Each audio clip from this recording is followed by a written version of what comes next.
Bom, sem dúvida existem muitas possibilidades de cortes para fazer essa análise, não é? Muitas.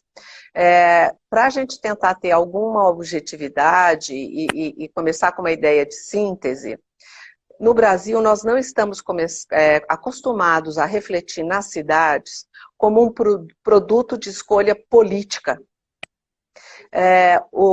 Nacionalmente, nós temos uma percepção que as cidades, elas são fatos, né?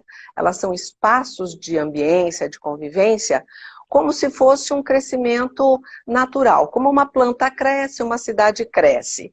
Tem pragas no jardim, então a cidade também tem desequilíbrio. Não é. A cidade, ela é o resultado de escolhas previamente feitas.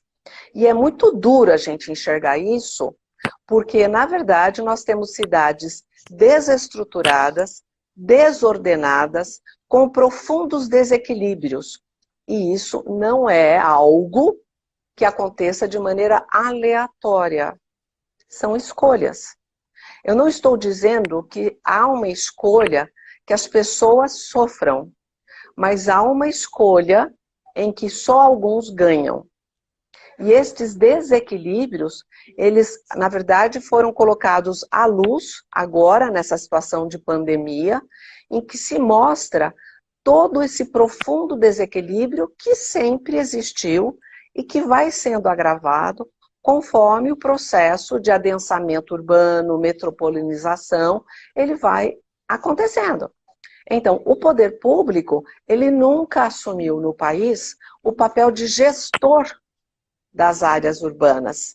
E nesse sentido de gestor, com processos de planejamento, em que houvesse uma leitura aí minimamente ampliada com todos os segmentos sociais. Eu não estou dizendo de fazer uma leitura socialista, em que a cidade é igual para todos. Nós estamos num país com opção de livre comércio, livre mercado, e não há problema nisso. É esse o nosso texto constitucional. Mas deve-se olhar a cidade como um espaço de gestão pública e não de gestão privada. Então, o que acontece é que nós temos espaço na cidade e todos os municípios do país estão passando por isso, somente as capitais e as regiões adensadas, em que nós temos áreas em que você falar de distanciamento e isolamento social, essas pessoas vão estar, na verdade, tolhendo o seu direito de ir e vir, principalmente no que diz respeito a lazer. Isso está incomodando profundamente aquelas pessoas e os segmentos sociais que são mais abastados, né? Então, o lazer é que fica incomodado e atrofiado, ao passo que na ponta de baixo dessa classe, falar de isolamento e distanciamento social é uma impossibilidade material. Né? Não há como. Nas periferias, nas comunidades, nas favelas, com precariedade de saneamento, com adensamento por metro quadrado. Então, nós temos muitas cidades em uma só. E, na verdade, o que tem aparecido são uma série de medidas pelo país que estão voltando a olhar para essa ponta periférica. E isso, para mim, é uma surpresa, nesse sentido feliz, se é possível dizer feliz, mas que volta a colocar um holofote novamente nesse estado social e na necessidade de fazer um bom planejamento urbano. Professora Daniela, tem uma pergunta aqui. Nós temos pessoas que são da área do direito, mas também temos pessoas que não são da área do direito que têm acompanhado os temas importantes aí que a ESA tem desenvolvido aí nas lives que estamos fazendo. E sempre tem uma... A pessoa sempre se pergunta, pode ser uma pergunta, gente, mas isso pode ter mais a ver com a saúde, mas talvez o direito que a gente traz tem algo a ver, o próprio processo de urban tem a ver com isso ou não? Porque, veja, nós sempre acompanhamos as pessoas muito ligadas a números. E aí aparece por cidades, né? E sempre aparecem ali as grandes cidades, claro que o foco vão se destacar as grandes cidades, mas algumas questões que pessoas que talvez não são dadas vão se perguntando por quê. Então, por exemplo, aquela questão do sul, em que foi observado que o interior tinha mais casos do que a região metropolitana. E aí isso vai certa atenção. Aí eu posso até pegar alguns exemplos de fora. Por que aquela região da Itália e não outra região? Por que Milão se destacou tanto e talvez e Roma, claro que tinha casos, mas a gente não ouvia tanto falar. E olha que Roma. Então eu vou pegar casos, vários exemplos aqui, porque o Ceará despontou lá na frente, lá em cima, a região, né, Fortaleza. É, E estivemos naquela conferência, estávamos juntas lá naquela conferência, né? Logo no início de março, estávamos ali participando, mal sabíamos o que vinha, o que estava para acontecer exato. naquela cidade. Estávamos ali na véspera, naquela conferência, estávamos todas lá. Porque, por exemplo, por que Manaus se destaca dessa forma, com essa questão horrível de colapso, e às vezes outra cidade que é muito mais populosa, com muito mais. Enfim, isso está mais ligado à questão de saúde pública mesmo, problemas de saúde, problemas de testagem, ou, na sua opinião, a questão das cidades tem alguma influência nessa. Até para a gente poder entender por que essa cidade, porque, na Tá. sua opinião, Bom, é claro que qualquer raciocínio que eu faça é apenas uma opinião minha, de observadora, e não guarda verdades absolutas, né? Longe de mim, mas é ajudar a refletir sobre isso. No caso do norte da Itália, ficou-se sabendo que havia avião direto de Wuhan para Milão, que continuou existindo mesmo depois do processo de contágio e da declaração de contágio e isolamento de Wuhan. Então, Wuhan, na China, tinha avião direto para Milão, que é norte da Itália, né? Então, eu tenho um fator bastante objetivo de transmissão de vírus. E o que existe ali de agravamento, porque eu tenho a questão do vírus, aí eu tenho que ver as outras interfaces. No caso do norte da Itália, você tem uma população bastante idosa, e que há uma relação de convivência muito estreita física, né? Os lugares são menores, as pessoas convivem muito, existe uma relação física de muita proximidade. Então, quero crer que ali na Itália teve um contexto de surpresa, né? Porque um começo de esboço do que veio a ser a pandemia, e teve alguns fatores como proximidade física, que ele é um vírus de alta propagação, né? De rápida propagação, e o fator dessa questão da aviação. E teve as medidas ali de isolamento, e se eu acho que o governo não tivesse feito um isolamento tão radical, eu nem sei o que teria acontecido com o norte da Itália, que já foi grave, acho que as consequências teriam sido incomensuráveis. Agora, se a gente for fazer um corte para o Brasil, nós temos, além da questão do vírus chegar, né, com o seu poder de propagação, como é um caso de radiação de São Paulo, e aí teria que ver o histórico de mapear por onde o vírus chega primeiro, depois ele faz aquele caminho e tal. Então tem uma questão do vírus chegar no local, né, Aí ele chega em que tipo de local? Porque uma coisa é ele vir pelo navio, que vem com os trabalhadores de um navio, que vai para uma relação periférica, portuária, e ele já começa numa relação ali de contágio bastante acelerado, em razão da precariedade de saneamento, de isolamento e tal. Outra coisa é ele chegar num ambiente onde pode haver esse isolamento social no sentido material e de consciência, né? Então, se a gente for mapear como está em São Paulo, por exemplo, o que tem havido? Começa o contágio aqui pelos distritos, a gente chama aqui, para não falar número de bairros, os bairros são agrupados em distritos porque a cidade é muito grande. Então, por exemplo, se sair um mapeamento que os 20 distritos, que englobam mais que 20 bairros, né, são agrupamentos, os 20 distritos mais ricos da cidade já tiveram seu pico de contágio e já estão com uma letalidade em declínio. Ok? Ao passo que esse vírus agora está nos bairros periféricos. Então, os 20 distritos mais pobres da cidade estão com picos de letalidade, de propagação, e a letalidade ela se mostra de 50% a 80% maior do que nos distritos ricos.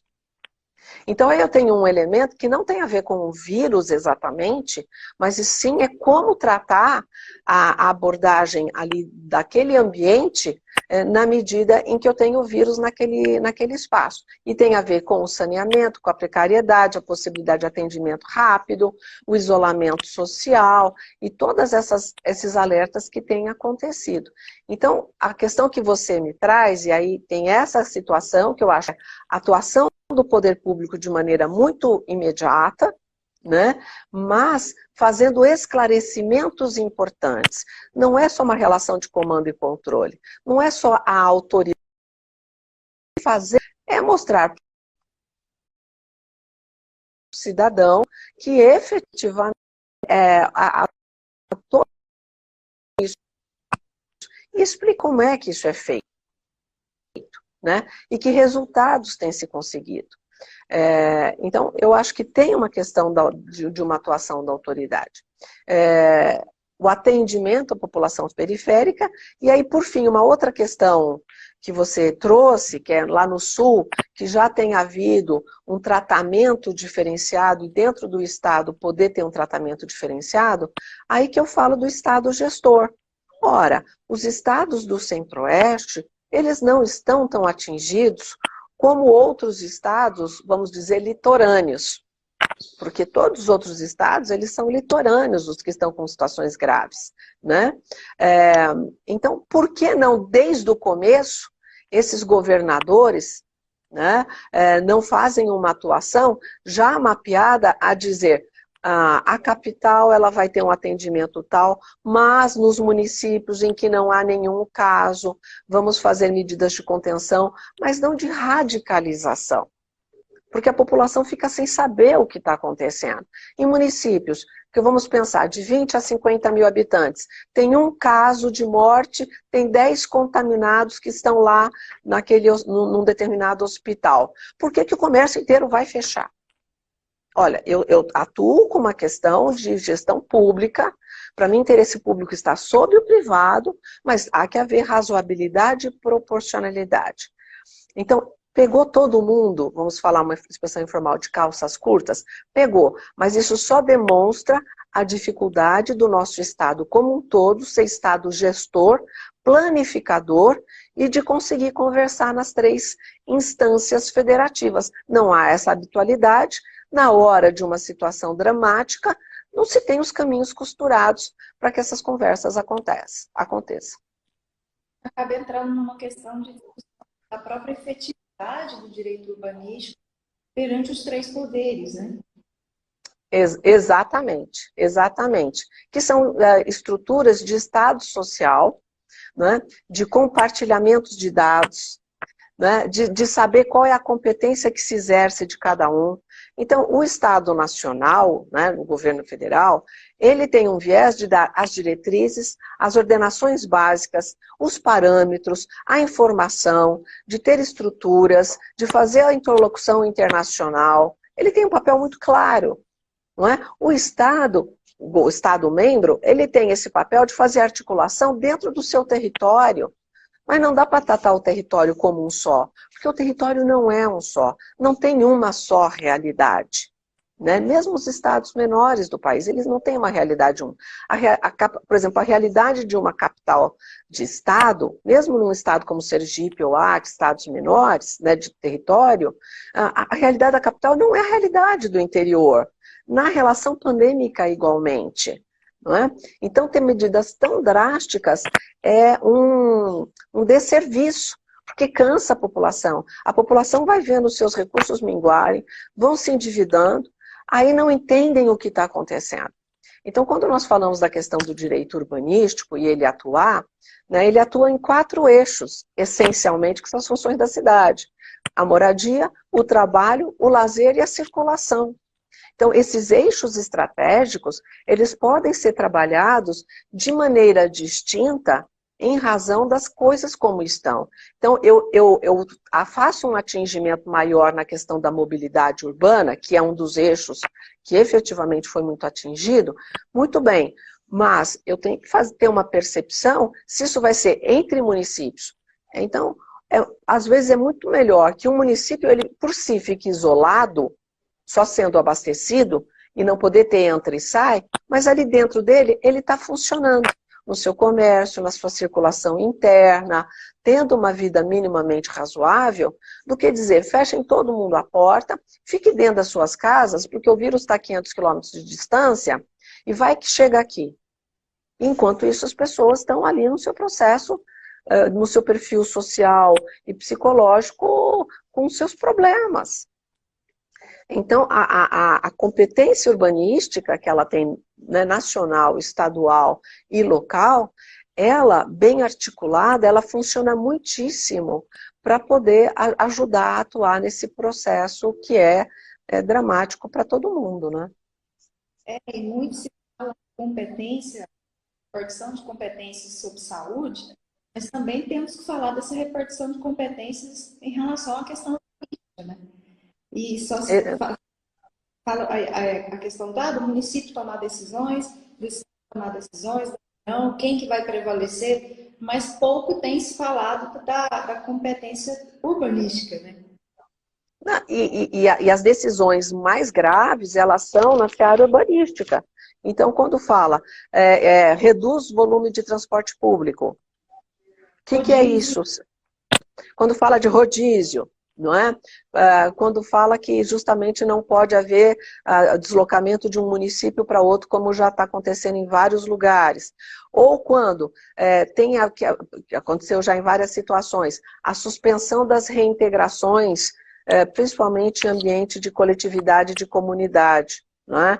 Que tem aí toda uma força-tarefa nacional tentando fazer a suspensão de reintegrações de posse nessa fase, justamente porque vai vulnerabilizar de tal forma que é quase como condenar à morte uma parte dessa população, numa situação epidêmica e pandêmica, não é? Então, suspensão das reintegrações de posse nas áreas de ocupação, de moradia social. Né? Tem a situação em que vários municípios do país já aprovaram normas para que a população de rua possa ser instalada em quartos isolados, em hotéis ou em casas e abrigos, né? Que é uma temática do direito à moradia, né? Que são pessoas que... não é? De contratos, divisão de valores de aluguéis, por exemplo, cidades no meu estado, de colocar profissionais da área de saúde em hotéis e tirar... Exato. Então, tudo isso impacta, às vezes, com a relação do direito urbanístico. Gente, muita. Se nós falamos de distanciamento social, se nós falamos de isolamento, se nós falamos de lockdown, nós estamos falando aqui em questão de mobilidade urbana, e você colocou que em todas as vertentes, né, que os eixos, né, que acaba, nós temos que saber mesmo, para a gente sabe porque é uma decisão sobre a saúde, sim, é claro que vai ter a saúde pública, mas impacta de direito urbanístico mesmo, porque você está ali distanciando para diminuir a mobilidade como uma forma de controlar, de algum, né? Tivemos resultados como uma forma aí, umas medidas excepcionais no sentido de controlar.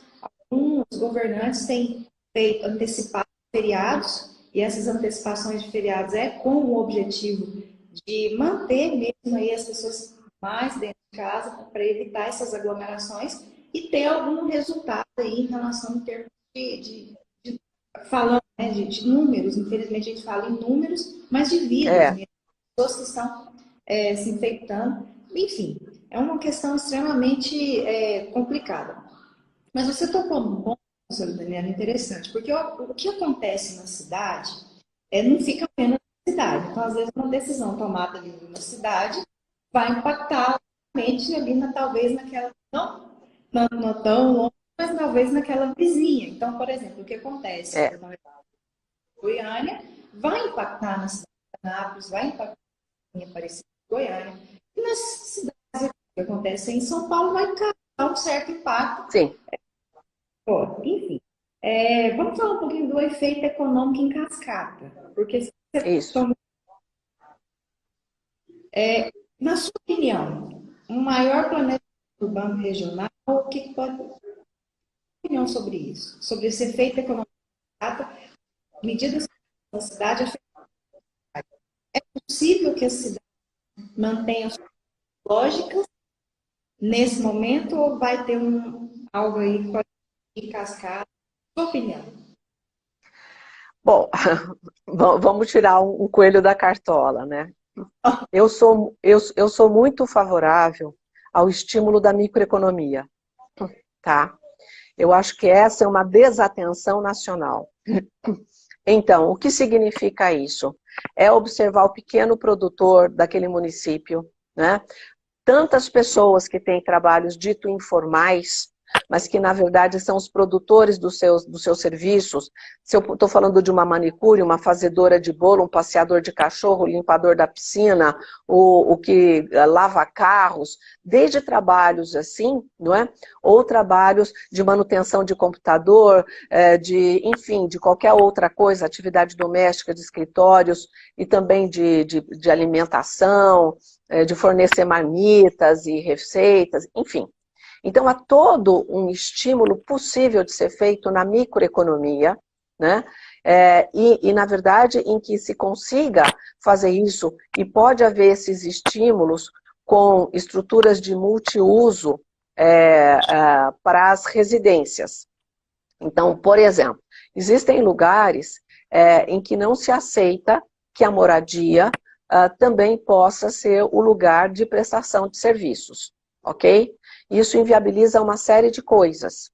Mas na medida em que eu possa ter uma rede de trocas, de prestação de serviços e produtos naquele bairro, naquela comunidade, as associações de bairro elas podem fomentar esse tipo de troca com alguma segurança, com mais proximidade entre essas pessoas.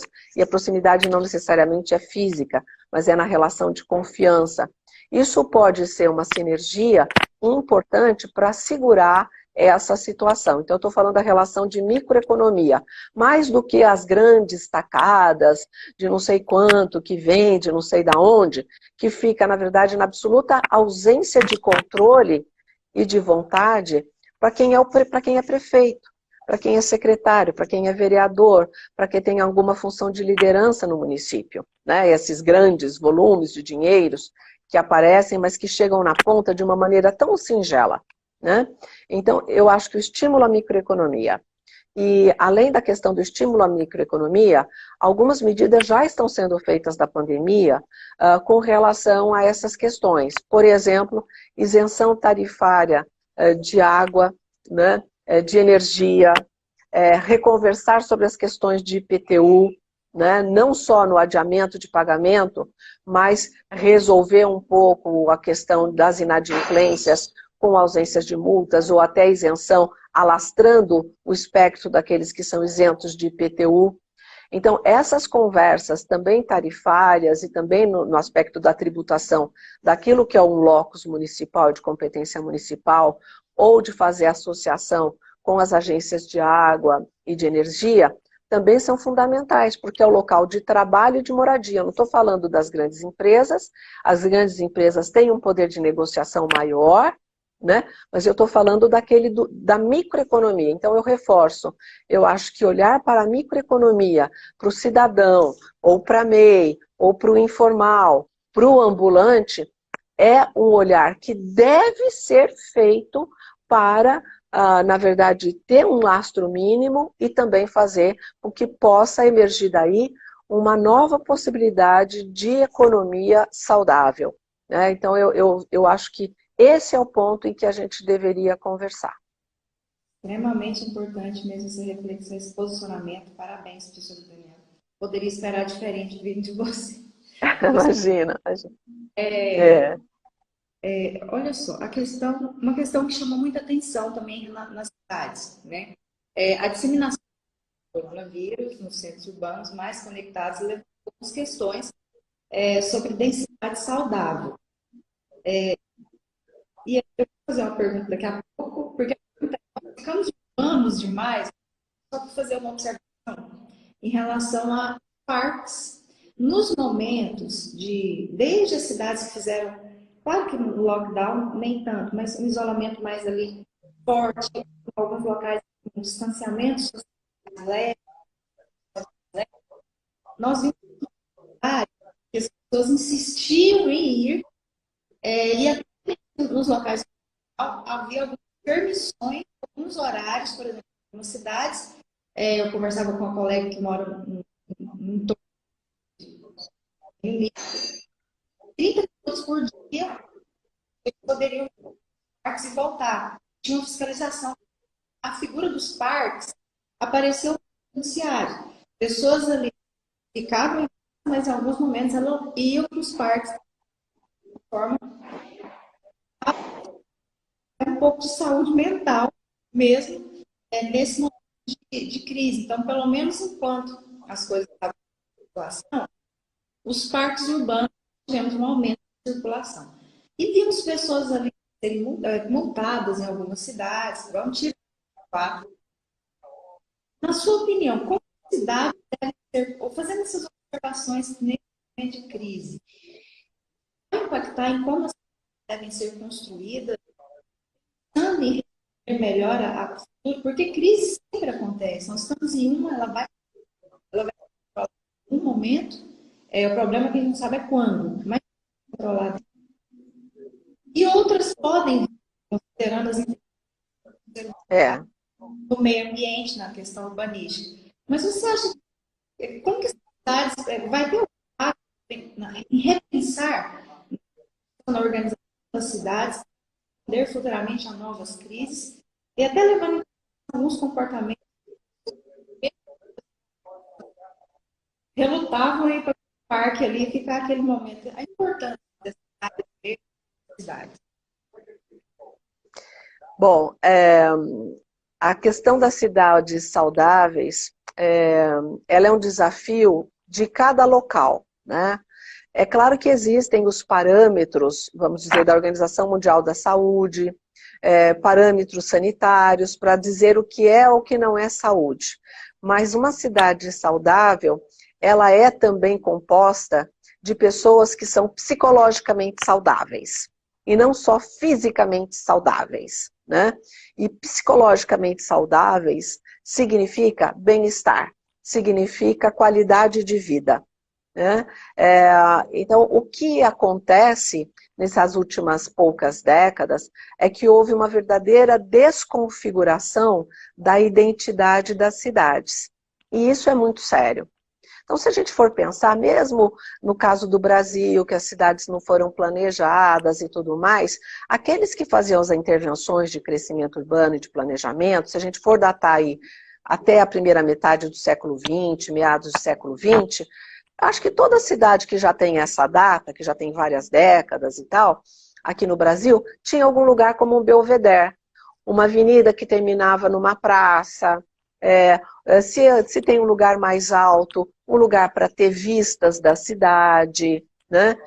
Tem uma praça aqui em São Paulo que chama Praça do Pôr do Sol, não é? Que você vai lá para ver o pôr do sol. Quantas avenidas eu não conheço no país que tem essa característica de serem amplas, né? De um processo de arborização. Por exemplo, Belém tem muita árvore frutífera e árvores grandes na cidade, que era uma forma de diminuir o impacto térmico do calor que existia lá, né? Então isso significa o quê? Que para aquele local a qualidade de vida significa ter uma diminuição térmica, para o outro é poder enxergar aquela vista, para o outro é manter determinadas características importantes de cultura, com relação ao relevo, com relação à geografia, com relação à sua história. Então, o que nós temos hoje é uma verdadeira ruptura da identidade com a cidade. Então, as pessoas elas saem das suas casas, grosso modo, hoje nas cidades que sofrem processos de intervenção imobiliárias muito pesadas, isso é quase toda a totalidade das cidades grandes do Brasil, elas saem dos seus apartamentos, das suas casas, e elas não se conectam em identidade com nenhum lugar. Elas vêm, eu gosto desse lugar, esse prédio é espelhado, ali tem uma árvore, olha, eu vi uma flor, aqui tem muito farol, mas elas não se emocionam com o lugar, elas não têm referência daquele lugar, né? Então, o que é essa cidade saudável? É retomar o significado de que a cidade é um espaço de convivência de pessoas E que as pessoas que estão lá, elas têm referências desses lugares.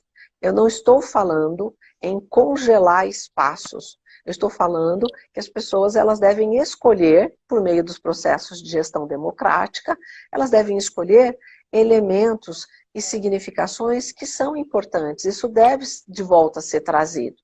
Então, enquanto está se disputando, e aqui nós já temos apartamentos de 10 metros quadrados sendo vendidos a R$ 12.000 um metro quadrado, ou seja, um apartamento de 10 metros quadrados custa R$ 120.000 no centro da cidade, né? Ah, é que tem um perfil? Tudo bem, mas o perfil daquela pessoa que vai chegar lá, vai dormir, vai sair correndo, porque ali não é o lugar dela. Então, eu não estou realizando o direito à moradia ali. Eu estou um lugar de estar quase que como para substituir um hotel. Mas este lugar está tirando o lugar de outra forma de ler a cidade. Então, cabe ter apartamento de 10 metros quadrados? Talvez caiba, mas nós temos que discutir que tem que caber outras coisas também, tá? Então, eu acho que o que é a cidade saudável é ter espaço público de convivência, porque se todo mundo ficar encapsulado, quando eu encontrar o diferente é meu inimigo porque ele me ameaça. Então, o espaço público de convivência, parques e praças, eles são fundamentais para eu encontrar o diferente, não é para eu encontrar o igual. É para eu ver pessoas de todas as cores, formatos e jeitos, e eu entender que ali tem um cidadão como eu, e que ele não me ameaça e ele tem o mesmo direito que eu. E não para eu encontrar um outro igual. Então, a gente tem que conversar melhor sobre isso, sobre os espaços de encontro, e também saber que essa distribuição da cidade, ela tem que trazer referências que me signifiquem. E eu, enquanto cidadã, vou lá opinar nas instâncias democráticas para dizer como é a cidade que eu gosto de morar. Aí eu tenho pessoas mais saudáveis psicologicamente, que vão matar menos no trânsito, que vão parar de tacar fogo num mendigo porque aquele indigente, para mim, me ameaça. Eu não quero ver, então eu taco fogo nele. Nós estamos no patamar de violência urbana que é causado pela violência justamente no trato do coletivo, né? Então, a gente precisa rever essa relação. Temos que fazer uma grande DR. Verdade. Bom, eu estive aí com vocês foi feito um estudo sobre resiliência, não é isso? E muito tem se falado de resiliência. Essa palavra resiliência nunca apareceu tanto em tantas áreas, independente da nossa área de direito, vamos ser mais fortes, seremos resilientes. Isso tem aparecido, né, de uma forma mais contundente até pelo contexto. As cidades são sistemas complexos, sabemos, são vulneráveis, precisam se transformar para enfrentar novos, como fomos pegos de surpresa, né, tem que se reinventar para os novos desafios, porque são influenciar a qualidade de vida das pessoas, como foi colocado agora, de bem-estar, questão de mudanças climáticas também, né? Temos que falar sobre isso. Isso quer dizer que as cidades serão mais resilientes. A gente vai entrar nesses. A gente pensa assim, o que é essa resiliência? Porque a gente pensa na resiliência como uma capacidade de se reerguer, de inventar e ter aquela continuidade. Só que uma cidade, ela vai retornar da mesma forma após o processo de ruptura. Como que seria esse retorno? Ou uma cidade resiliente, ela se torna diferente, ela se reinventa, mas algo vem de diferente. O que é essa resiliência? Porque falamos de resiliência, Tá. mas e essa resiliência em termos de cidade no contexto pós-pandemia? Tá. Bom, então, a primeira questão conceitual, né, que você traz, a resiliência, de uma maneira muito objetiva, é a rapidez da resposta a uma adversidade, né? Então, é essa capacidade de adaptação diante de uma situação, de um fato, né, questões em que elas são inafastáveis. Eu preciso me ajustar. Se eu não me ajustar a essa situação, não tiver capacidade de ajuste, eu vou ser, não é, na verdade, ou ultrapassada, ou ter um perecimento, enfim, não é? Então, é essa capacidade de resposta, ajuste a uma diversidade.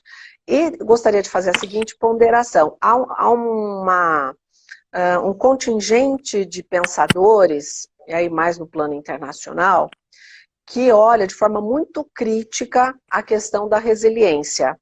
Porque esses críticos, eles dizem que surgiu a resiliência porque não se deu conta da sustentabilidade.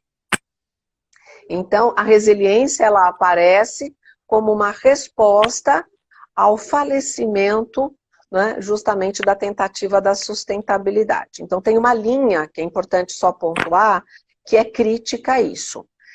Na verdade, eu acho que a gente tem que tentar ajustar as duas situações. Nós não devemos abrir mão, que é o primeiro item, da sustentabilidade, naquele tripé velho que a gente conhece, né, que é o clássico de meio ambiente, dos aspectos sociais e da economia. É dificílimo, é caso a caso, não é? E tem que ter o esforço de todo mundo para a gente encontrar essa equação. Então, eu não abro mão da gente começar sempre pela tentativa da sustentabilidade, ok? Passado isso, quer dizer, se existem fatos, situações em que efetivamente temos que enfrentar e temos que nos ajustar a ela, e aí sim aplicar a ideia de resiliência, então, na verdade, nós vamos ter que fazer um escalonamento do que nós vamos colocar para o sacrifício. Porque a capacidade de ajuste significa que algum lado eu vou apertar e alguma coisa eu vou precisar mudar. Então, eu vou mudar sem abrir mão do quê? Né? Então, a gente tem que criar uma metodologia aí, de maneira que a gente não abra mão de algumas questões, de alguns valores, não é? De alguns processos ou contingentes. O que eu não posso abrir mão? Eu não posso abrir mão, então, do direito à moradia ou de uma política habitacional com busca de direito à cidade para essa população, naquela cidade. Beleza, mas ali eles não podem ficar.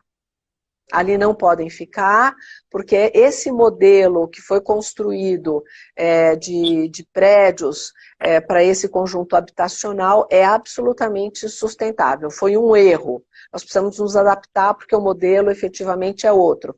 Ótimo, mas a gente não vai jogar essas pessoas fora. Então, nós temos duas situações, um passivo social e um passivo ambiental, e um passivo edilício. O que a gente faz com aqueles prédios, o que a gente faz com essa população e como é que a gente retoma isso e de onde vem o dinheiro. Mas todas as coisas precisam estar na nossa frente.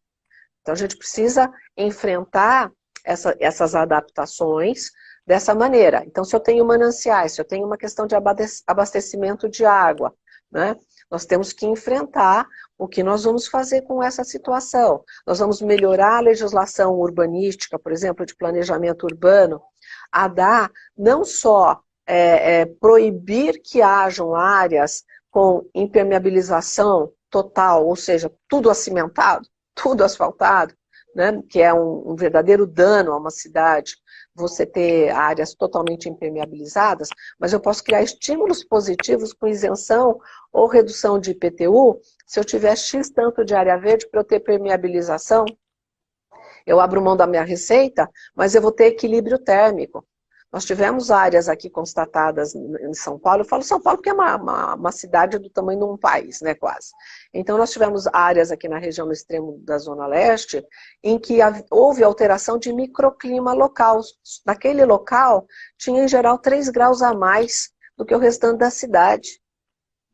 Então, ali eu tenho que fazer um processo de intervenção, adaptar esse microclima, ou o que eu vou fazer, né? Então foi feita uma intervenção com telhados brancos, é um case que virou internacional, inclusive, não é? Então todas as comunidades hoje aqui em São Paulo, se você for pegar pelo Google e der uma olhada, eu não sei como estão as comunidades do restante do Brasil, mas aqui todas são com telhadinhos brancos, justamente para ter uma diminuição da retenção térmica e poder ter uma circulação justamente da questão pluviométrica, porque tinha um lugar que parecia da família Adams, chovia sem parar lá.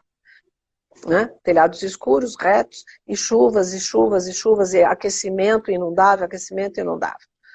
Então, a resiliência, ela é concreta, ela não é hipotética. Tá certo? Ah, temos que ser resilientes aqui nessa cidade. Ah, então tá, então vamos conversar sobre o quê? Para quê? Para, em função daquele fato concreto, o que não é afastável, o que precisa ser mudado, o que vai ser apertado, o que vai ser transformado e do que não se pode abrir mão. Então eu entendo que resiliência é concreta e deve se discutir seriamente a metodologia em que vai ser atingido. Então a pandemia está nos ensinando uma série de coisas que talvez, por exemplo, a construção de determinados edifícios e modelagem na qual as pessoas estão confinadas hoje, estão deixando elas loucas. Bom, se a pessoa ficando na sua própria casa, ela está ficando desequilibrada, porque ela está num estágio de irritação, ou num estágio de depressão, porque ela está dentro da própria casa, nós temos que questionar isso. Ter a praça resolve? Será que não é um modelo de habitação também? Janelas mais largas, voltadas para o poente ou para o nascente? Prédios que nunca batem sol? As pessoas não conseguem ver nada? Será que os prédios não precisam ter varandinha? Para ter uma rede? Para ter uma mesinha? Para a pessoa ficar do lado de fora? Para ela ter uma micro churrasqueirinha? Percebe? Então eu acho que todos esses questionamentos, eles precisam vir à tona, que é qual é o modelo de vida que as pessoas querem ter. E isso precisa ser trazido à pauta para fazer essa adaptação para cidades mais saudáveis e, quem sabe, a gente conseguir dar um salto de qualidade de vida nas nossas cidades. Falei muito, né? Para variar. As boas, né, são poucas que precisam ser faladas. Toque em pontos complexos, o efeito da economia, do efeito da cartola. Você fala. Leve, possível dizer que é algo leve desse assunto, mas a gente vai fazer essa conversa aí, está sendo muito esclarecedor, live, e acredito que muitas pessoas estão vendo a importância dos impactos do direito na pandemia. Não ouvi falar sobre isso, lembro sobre impactos de direito e pouco na direito. Exatamente aquele ponto de discussão que as meios de direito estão ali conversando por WhatsApp, ou conversando, mantendo um certo distanciamento, as opiniões sobre distância, coloca lockdown, não coloca lockdown, enfim, esses assuntos que as pessoas conversam estão ligados realmente esse assunto. Com certeza. Nós vamos reconstruir nosso tecido econômico, social fundamental. Nós precisamos reconstruir melhor. Ela é nossa. Desculpa, a pergunta cortou. Fala de novo. Nós vamos fazer mais a partir desse momento de nós somos aí os protagonistas nas cidades. E foi bem colocado o nosso papel, né, dentro das cidades. Nós vamos fazer mais para proteger os mais vulneráveis, vamos tornar as cidades mais resistentes à prevenção de crises. Somos nós que tomar essas decisões, somos capazes disso. A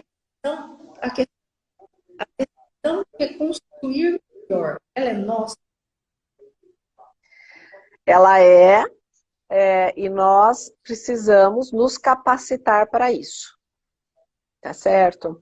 Então, eu vejo muita angústia de muita gente que quer ajudar, de muito profissional que enxerga as demandas, as necessidades. Eu vejo uma sociedade que, por sofrimento, está se despertando. Infelizmente, o sofrimento para uma parte está endurecendo. Então, eu entendo que são pessoas com um padrão civilizatório ainda primário, porque acham que a solução dos problemas é negar, ou a solução dos problemas é aniquilar as pessoas, né? Então, é uma natureza bastante cruel, mas tem um contingente muito grande de cidadãos e de profissionais que querem debater e que querem mudar. Então, eu vejo como um obstáculo muito sério a capacitação dos profissionais na área urbana. e em todas as áreas, no direito, na economia, na geografia, na medicina, nas ciências políticas. Nós precisamos internalizar a discussão das cidades, das gestões urbanas e do bem-estar e da qualidade de vida para toda a formação profissional. As arquiteturas, as faculdades de arquitetura, desculpa, pelo que eu tenho visto de construção nas cidades, as faculdades de arquitetura, elas têm que parar hoje, fazer um lockdown de arquitetura e refletir que profissionais elas estão formando, que não tem noção de onde nasce um sol e de onde põe um sol. Onde tudo parece o sul de Miami.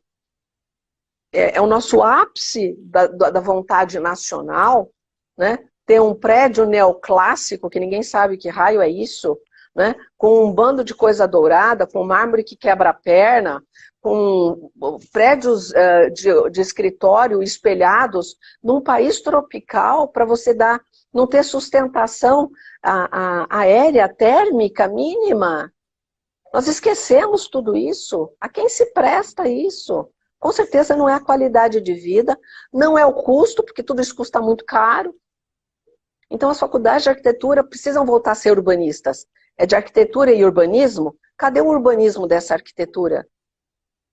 E as engenharias, engenharia civil, precisam conversar sobre isso. Então, só para dizer que não é só o direito precisa entender que precisa trabalhar a cidade como um verdadeiro organismo vivo. Não é possível ver infraestrutura urbana descolado de planejamento urbano.